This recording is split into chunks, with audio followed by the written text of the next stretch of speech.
Hello there, my sleepy fellows. Tonight, I am going to go through a tale unlike any other, a tale of trust and deception, of wisdom and betrayal. It is the story of two great wizards, bound by a shared purpose, yet divided by fate. In the halls of Isengard, where once stood a mighty ally, a dangerous secret has begun to unfold. And as Gandalf the Grey seeks the counsel of Saruman the White, he will come to realize that not all who walk in light remain free from the shadows. Settle into the comfort of this story. Let the weight of the day slip from your shoulders and allow yourself to drift into the world of Middle-earth. Tonight, we journey alongside a wise and noble figure, a wanderer clad in gray, a keeper of ancient knowledge, and a guardian of the free peoples. This is the tale of Gandalf, the Grey Wizard, as he embarks on a path that will lead him to a place of peril where trust will be shattered and the course of the world will shift forever. Close your eyes and listen as we step into the quiet world of Middle-earth, where Gandalf rides under the stars, unaware that soon he will face a power more treacherous than he ever imagined. The stars shimmer above Middle-earth, their ancient light stretching across the vast sky, illuminating the lands below in a soft, ethereal glow. The world is quiet now, settling into the stillness of the night.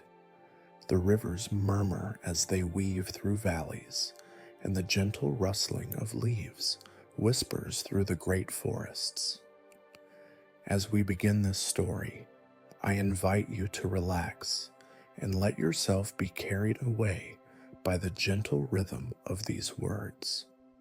If you find comfort in these tales of Middle-earth, do not forget to like, subscribe, and hit the bell icon so that you may return whenever you seek another journey. This is more than just a tale. It is a gateway into a world of wonder where magic lingers in the air and ancient powers stir beneath the earth. The firelight flickers softly, the night deepens, and so our journey begins. The sun had set beyond the rolling hills of Middle-earth, painting the sky in strokes of crimson and gold before vanishing behind the towering peaks. A hush had settled over the land, broken only by the distant cry of a hunting falcon and the soft whisper of the wind moving through the trees. Far to the west, the Shire lay blanketed in peaceful slumber, its cozy homes warmed by the embers of gently crackling hearths. But in another part of Middle-earth, beyond the comforts of the hobbits' lands, a traveler rode with quiet urgency. A gray-cloaked figure moved swiftly beneath the boughs of an ancient forest, his staff tapping softly against the earth, each step carrying him toward a fate yet unknown. This was Gandalf the Grey, one of the 5 Istari, a guardian of Middle-earth sent by the Valar to aid in the struggle against darkness. He was an old man by appearance, yet his true nature was far more than it seemed. Beneath his wide-brimmed hat, sharp and knowing eyes peered into the distance, filled with the wisdom of centuries. His long, silver beard danced in the night breeze as he pressed forward, his mind burdened by troubling thoughts. For months now, Gandalf had sensed a growing disturbance in the world, a darkness creeping back into places long thought safe. Strange whispers moved through the forests. Rumors carried from the east spoke of ancient evils stirring, and even the birds of the air brought news of shadows lengthening over the lands. And at the heart of his concern was the One Ring, the cursed artifact of Sauron, lost for centuries, but now closer than ever to revealing itself once more. But Gandalf was not alone in this burden. There was one he had long trusted for counsel, Saruman the White, the head of the Order of Wizards. Wise beyond all others, Saruman had studied the ways of Middle-earth's ancient powers, delving deep into the knowledge of old. His home, the towering fortress of Orthanc, stood within the stronghold of Isengard, a place of stone and iron, encircled by mighty walls, and once revered as a seat of wisdom and learning. It was there that Gandalf rode now, seeking answers, seeking aid. If anyone could confirm his growing fears, it was Saruman, but a quiet unease gnawed at him as he drew closer to Isengard. There was something unsettling in the air, something he could not yet name. As the wizard neared the towering gates of Isengard, the wind howled through the valley like a warning unheeded.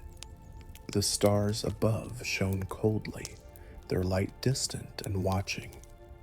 Whatever awaited him beyond these walls, he knew one thing for certain: this meeting would be unlike any before. For in the Tower of Orthanc, Saruman had already made a choice, and before the night was through, Gandalf would come to understand the depth of his old friend's betrayal. The night air carried a bitter chill as Gandalf the Grey approached the great gates of Isengard. The towering walls of black stone, smooth and unbreakable, loomed over him like silent sentinels. A single crescent moon cast faint silver light over the fortress, illuminating the Tower of Orthanc, which rose like an iron spear against the sky. Gandalf dismounted his horse, Shadowfax, a noble steed gifted to him by the lords of Rohan. The horse let out a soft huff, as though sensing the unease in his rider. With a reassuring pat on the creature's mane, Gandalf stepped forward, the end of his staff tapping against the ancient stone. The gates of Isengard groaned open, revealing the long, spiraling path toward Orthanc. He had been here many times before, and yet tonight the air was different. The comforting hum of Isengard, once a place of wisdom and study, had been replaced by a disturbing silence. Gone were the sounds of birds nesting in the high trees. Even the wind, which had once whispered through the valley, seemed to hold its breath. Something was wrong. The wizard's footsteps echoed as he ascended the steps of Orthanc. The doors at the top of the great stairway were already open, as if his arrival had been anticipated. Saruman was waiting. Gandalf stepped inside the great hall of Orthanc, his sharp gaze scanning the chamber. The once warm halls were colder than he remembered, the torches casting eerie shadows that danced along the walls. Towering bookshelves lined the chamber, filled with ancient tomes of forgotten lore, but it was the massive stone chair at the center of the room that drew his attention. There, draped in robes of white, Saruman the White sat with an expression unreadable. His long silver beard lay still upon his chest, his piercing eyes alight with something Gandalf could not yet name. "You have traveled far, my friend." Saruman's voice was smooth, as if woven from silk. "What urgent tidings bring you to Orthanc on such a night?" Gandalf did not return the pleasantry. His voice, though calm, carried the weight of his concern. Darkness is stirring once more, Saruman. Whispers of old evils reach my ears from every corner of Middle-earth. The ring of power, long thought lost, may yet be found again. A flicker passed through Saruman's eyes, a flicker too quick to be hidden. But the white wizard merely stroked his beard, feigning contemplation. And if it were, what would you have us do, Gandalf? You speak of whispers and shadows, yet we are but two among the five. Do you propose we search the world blindly, chasing rumors carried by the wind? Gandalf took a step closer, lowering his voice. I have spoken with Elrond of Rivendell. I have seen signs that cannot be ignored. The enemy grows strong in the east, Saruman. I fear the ring is no longer lost, but waking. Saruman sighed, standing slowly from his seat. His white robes shimmered in the torchlight, but something in the way he moved unsettled Gandalf. There was something unnatural about him. You always were a fool, Saruman said, his voice barely above a whisper. Gandalf's brow furrowed. What do you mean? Saruman turned to face the great windows of Orthanc, his hands clasped behind his back. For all your wisdom, you fail to see what is inevitable. Why do you resist what cannot be undone? The silence stretched between them. A slow realization dawned upon Gandalf. You have been watching the Dark Lord, he murmured. You have studied him. Saruman turned, smiling faintly. And why should I not? There is wisdom even in the ways of our enemies.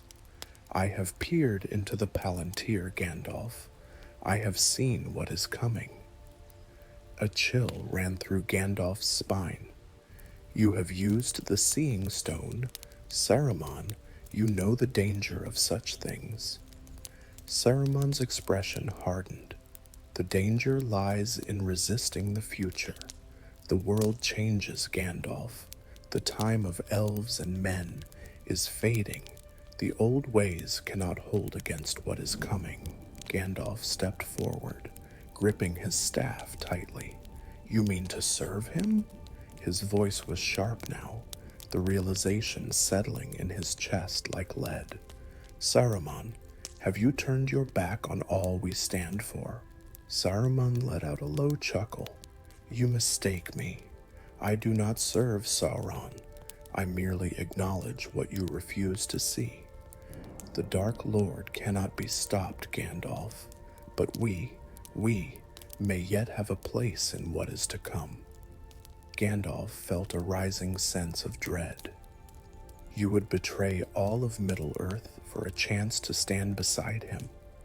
You are blinded, Saruman. Sauron does not share power. He devours it. Saruman's face darkened, his patience worn thin. Then you are a fool to stand against me. With a flick of his hand, the chamber shifted. The doors of Orthanc slammed shut, and the torches dimmed to a flickering blue. The air crackled with unseen power. Gandalf had seen enough. Saruman had fallen. A soft whisper filled the room, though no lips had spoken the words. Gandalf felt an unseen force gripping him, tightening around his limbs. His staff grew heavy in his hand, the air around him pressing down as if the very walls of Orthanc were closing in. Saruman, Gandalf cried, struggling against the force. Release me! Saruman's voice was quiet but firm. I cannot allow you to leave, my old friend. You would only stand in the way of what must be. Gandalf strained against the invisible bonds, his strength fading under the weight of Saruman's will. He had walked into this fortress expecting counsel, but he had walked into a trap. Orthanc, once a place of wisdom, had become his prison. And in that moment, Gandalf knew Middle-earth had lost its greatest ally. Darkness swirled around Gandalf like an unshakable fog.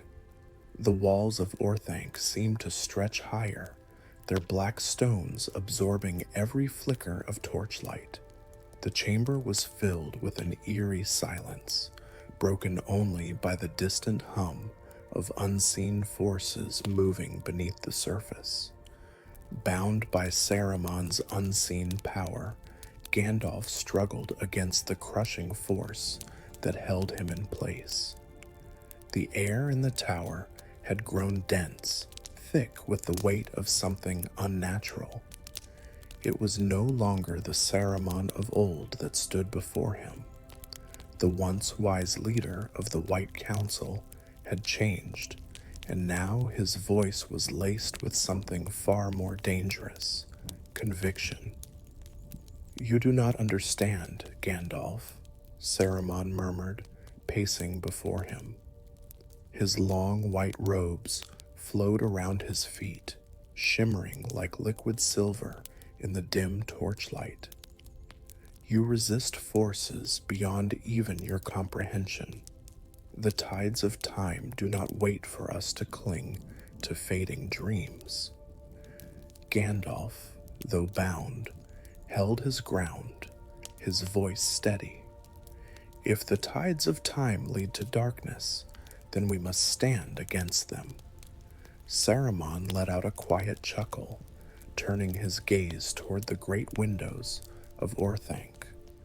Below, the valley of Isengard stretched like an empty husk, its beauty diminished by Saruman's slow corruption. The forests that once thrived around the tower were thinning, the land scarred by new forges hidden in the deep tunnels of the stronghold. "You still do not see," Saruman whispered. "Middle-earth cannot resist what is coming. Sauron will rise. It is inevitable." Gandalf clenched his jaw, the weight of Saruman's words settling over him. He had feared this, feared that Saruman had not merely observed Sauron, but had come to believe in his dominion. His old friend had fallen to the very darkness they had sworn to keep at bay. The realization struck like a dagger to the chest. "You are lost, Saruman," Gandalf said, sorrow seeping into his voice. "Your wisdom has turned to pride. You have gazed too long into the Palantir." Saruman turned sharply, his eyes flashing with something unreadable. "The seeing stones show the truth, Gandalf, and the truth is that we must adapt or be consumed." A cold silence filled the chamber. Then, with a flick of his wrist, Saruman summoned a vision, one that filled the great chamber with a swirling, haunting image. Mordor.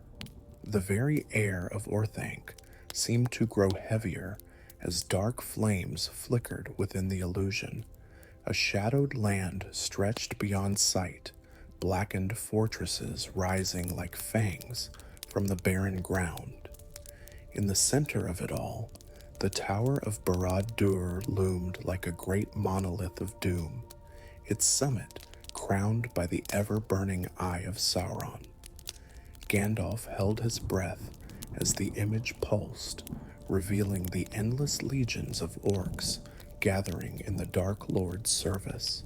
They moved like a single, terrifying force, their crude weapons glinting under the blood-red sky. "This," Saruman said, gesturing toward the vision, "is the future of Middle-earth." Gandalf's fists clenched. "And you would bend the knee to such horror?" Saruman turned toward him, stepping closer. "I would survive, Gandalf. And you—" His voice softened, an almost pleading edge to his words. You still can as well. Join me. Together, we can stand at Sauron's side and wield power beyond imagination. The words hung in the air like a storm waiting to break. Gandalf exhaled, sorrow filling his chest. No, he said simply. Saruman's eyes darkened. Then you are a fool.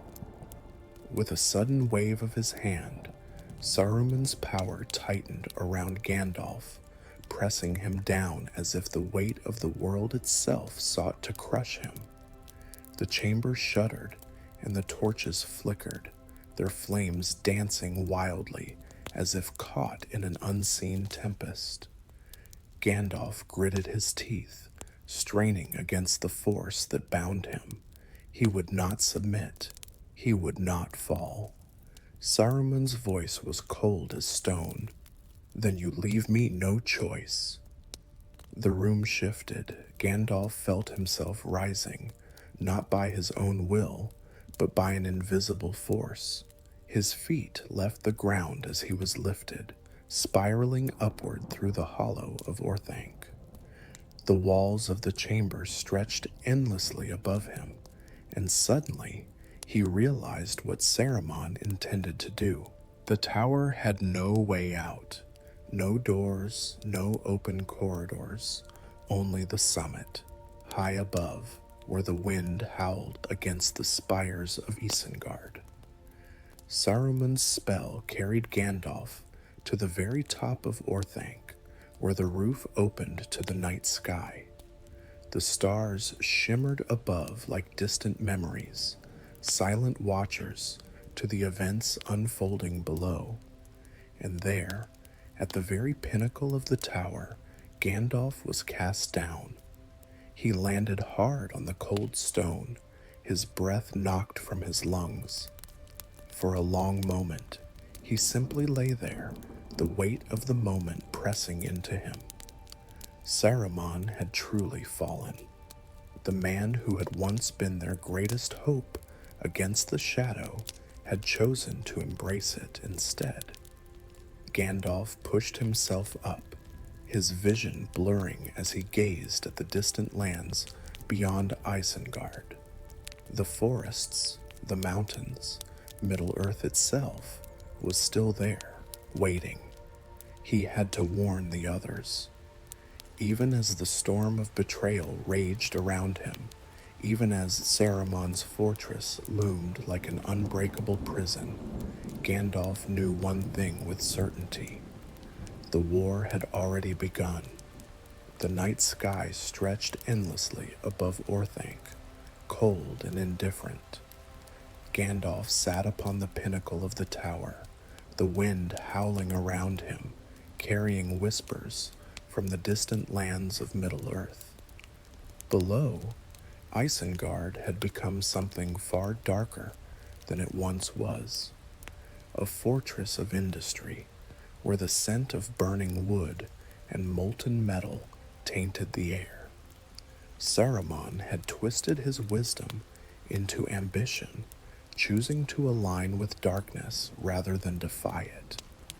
Despite the heavy weight of betrayal, Gandalf's mind remained sharp. Saruman had underestimated him. He may have been a prisoner, but he was not defeated. His thoughts drifted to old tales, to the wisdom of the Eldar, and to the hidden lore that whispered of hope, even in the bleakest times. He had seen much in his long years walking among the free peoples, and he knew that even the smallest ember, if sheltered from the storm, could one day reignite into a guiding flame. The breeze shifted, and for a moment, Gandalf felt something, a presence, a voice carried upon the wind, ancient and wise. It was not Saruman's voice, nor the cruel whispers of the Palantir's visions. It was older. He closed his eyes, letting the wind rush past his face.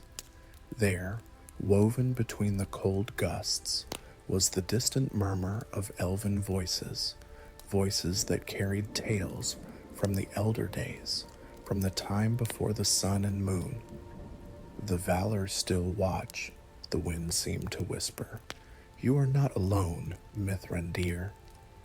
Gandalf exhaled slowly, feeling the comfort of those unseen voices.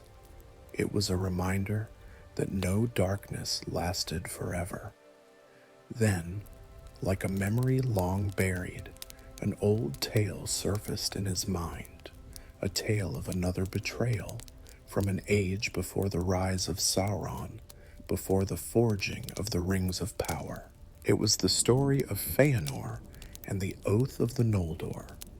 Long ago, before Middle-earth was shaped as it was now, there had been another great betrayal, one that sundered the elves themselves. Feanor, the greatest of all elven craftsmen, had forged the Silmarils, 3 perfect jewels that held within them the light of the 2 trees of Valinor. Yet, in his pride, he hoarded them, unwilling to share their beauty with even the Valar themselves. Then came Morgoth, the first and greatest enemy, the dark power from whom Sauron himself had learned cruelty. Morgoth stole the Silmarils, fleeing into Middle-earth, and in his fury, Feanor swore a terrible oath. He and his sons vowed that no one, be they mortal, elf, or godlike Vala, would ever take the Silmarils without suffering their wrath. It was an oath of fire and vengeance, and it would lead to great sorrow.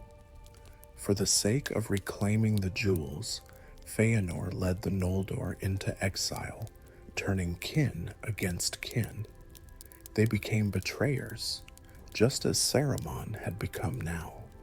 The Noldor's pride had led them into darkness, just as Saruman's wisdom had become his greatest folly. Gandalf sighed, opening his eyes once more. The lesson of that tale was clear. Ambition without wisdom led only to ruin. Gandalf turned his gaze to the distant forests of Fangorn, barely visible beneath the moonlight. He thought of the ancient ones that still dwelled there, beings older than even the elves, the Ents. If there was any ally who might stand against Saruman, it was them. The thought filled him with renewed determination, but he needed a way to escape. His mind raced, seeking out the smallest possibility, the tiniest fracture in Saruman's growing fortress of tyranny. Then, suddenly, the sound of wings. Gandalf lifted his head, his heart leaping at the sight of a great shadow sweeping across the stars. A messenger had come. The great eagle, Gwaihir, the Windlord, circled high above, his keen eyes scanning the tower's peak. Hope surged in Gandalf's chest. He had not been forgotten. Help had come at last. With a single powerful dive, Gwaihir descended, his massive wings cutting through the night air. The wind roared as he landed gracefully upon the tower, his golden eyes meeting Gandalf's with understanding. A friend in need, I see, Gwaihir's voice rumbled, deep and knowing. Gandalf let out a breathless laugh. A prisoner in need, rather, and one with little time to spare. The great eagle gave a knowing nod, stepping closer. Then climb upon my back, Mithrandir. Let us leave this place of treachery behind. Gandalf wasted no time. With great effort, he swung himself onto the eagle's back, gripping tightly as Gwaihir spread his enormous wings. Below, the darkened courtyards of Isengard lay quiet, the forges burning in the distance. Saruman's treachery was complete. But the war was only beginning. With a mighty push, Gwaihir leapt from the tower's peak, his wings beating against the night. Gandalf felt the rush of air around him, the cold biting at his face, but he welcomed it. He was free. As Orthanc shrank beneath them, a single thought burned in Gandalf's mind. The time had come to warn Middle-earth of Saruman's betrayal, and he would not face this battle alone. The wind howled around Gwaihir's mighty wings as he carried Gandalf far from the treacherous Tower of Orthanc. Below, Isengard lay still, a fortress now ruled by a master of deception, Saruman the White, the fallen wizard who had chosen power over wisdom. Gandalf clenched his staff tightly. There was no time to dwell on the betrayal. Action was needed. The forces of Middle-earth had to be warned of Saruman's treachery, and a greater danger still lurked in the east. Sauron was rising. Far beneath him, the land of Rohan stretched toward the horizon. The golden plains of the Rittermark were silent, yet soon war would come. Gandalf knew his path was set, but first he needed to gather his allies. His journey was far from over. Gandalf closed his eyes as the cool night air rushed past him. His mind raced over all that had transpired. Saruman had once been the greatest of the Istari, the leader of the White Council, the one meant to stand against the shadow. But pride had poisoned his wisdom, and now he had aligned himself with Sauron. Why? Gandalf muttered to himself. Was it truly fear that had driven Saruman to this path? Had the darkness of Mordor seeped into his heart, whispering lies too tempting to resist? It mattered little now. The truth was clear. Saruman had betrayed Middle-earth. Gwaihir let out a low cry, bringing Gandalf's thoughts back to the present. Where shall I take you, Mithrandir? Gandalf considered this. He had no time to return to the Shire or linger in Rivendell. The world was shifting too quickly. The shadows lengthened, and war approached. Edoras, Gandalf said at last. To the halls of King Theoden, there is a battle coming, and Rohan must not stand alone. Gwaihir gave a powerful beat of his wings and angled southward. Far behind them, in the black Tower of Orthanc, Saruman stood at his window, watching the small speck that was Gandalf disappear into the distance. Anger burned within him. Gandalf had escaped. He turned away sharply, his robes whispering against the cold stone. His study was lined with books, scrolls, and relics of power, yet all his wisdom had led him here, to a prison of his own making. From the darkened chamber, a voice spoke. You let him escape. Saruman froze. Slowly, he turned to face the source of the voice. The palantir glowed faintly, flickering with an eerie fire, and within it, a shadow moved. The Dark Lord watched him. Saruman lowered his gaze. He was never meant to remain here, my lord. The Grey Wizard still believes he can turn the tide against you. The voice that replied was like a whisper of fire and steel. He underestimates my reach. Saruman swallowed hard. For all his power, he was still a servant now, a pawn in Sauron's great design. He clenched his fists, hating what he had become. But it was too late to turn back. Far across Middle-earth, the golden fields of Rohan shimmered beneath the morning sun. Edoras stood proud upon its hill, the great hall of Meduseld gleaming with golden thatch. As Gwaihir descended, Gandalf surveyed the land. It had been long since he had ridden these plains, but the people of Rohan were strong. He only hoped their king was still wise. He dismounted from the eagle as his feet touched the earth. "Thank you, Gwaihir. You have saved me once again." The great eagle dipped his head.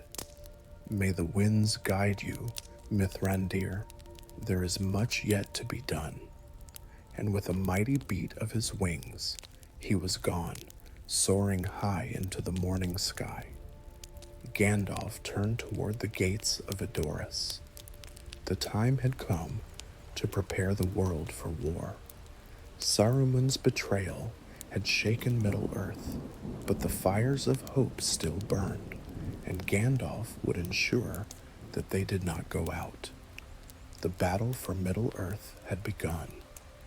The morning sun rose gently over the golden plains of Rohan, casting its light across the land. Gandalf the Grey was no more.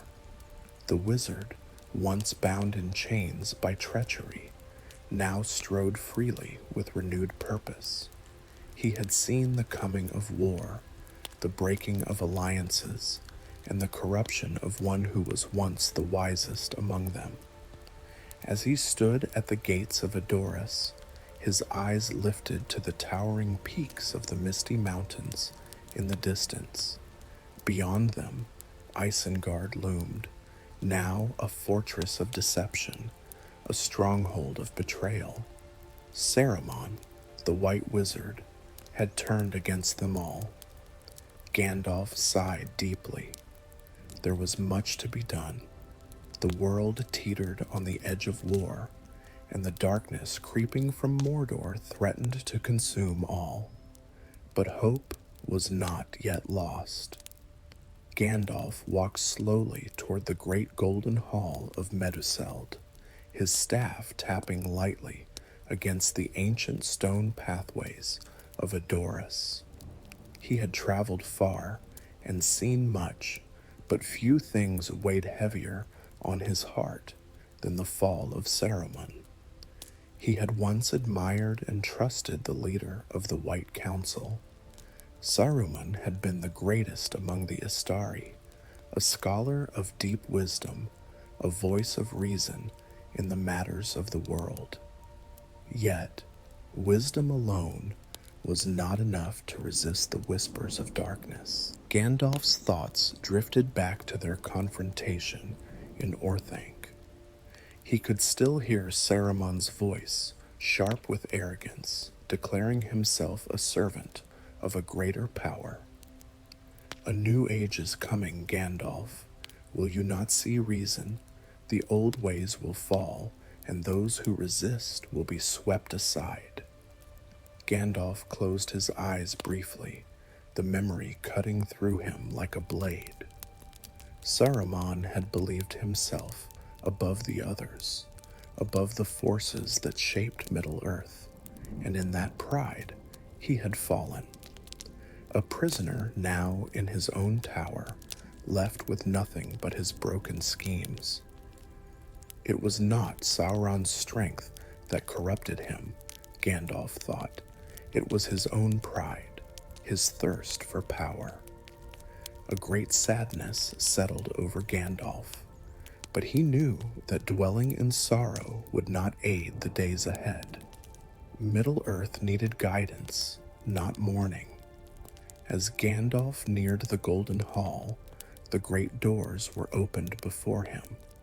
The guards of King Theoden regarded him with wary eyes, though they did not bar his passage. He had come to speak with the King of Rohan, to bring warning of Saruman's betrayal and of the gathering darkness in Mordor. But for now, he allowed himself a brief pause. He turned, gazing out over the vast fields of Rohan, where the wind carried whispers of distant storms. The battle for Middle-earth had begun, but this was not an end. It was a beginning There would be trials ahead, battles to be fought, alliances to be forged. Frodo Baggins was already on his path, carrying a burden that no other could bear. And Gandalf knew that he must play his part in ensuring the ring-bearer's journey was not in vain. Hope must be kindled even in the darkest of times. He clutched his staff tightly, for now he was Gandalf the Grey, but soon he would become something more. As the wind whispered through the banners of Edoras, Gandalf allowed himself a final moment of quiet reflection. There was no changing what had been. Saruman had chosen his path, and the world would feel the consequences of his fall. But the light had not yet been extinguished. Gandalf closed his eyes. There was still hope. His journey was far from over. The battle for Middle-earth was only beginning. And so, as the first golden rays of morning stretched across the land, Gandalf stepped forward, ready to face the days ahead. There is still much to be done, and with that, the Grey Wizard walked toward destiny.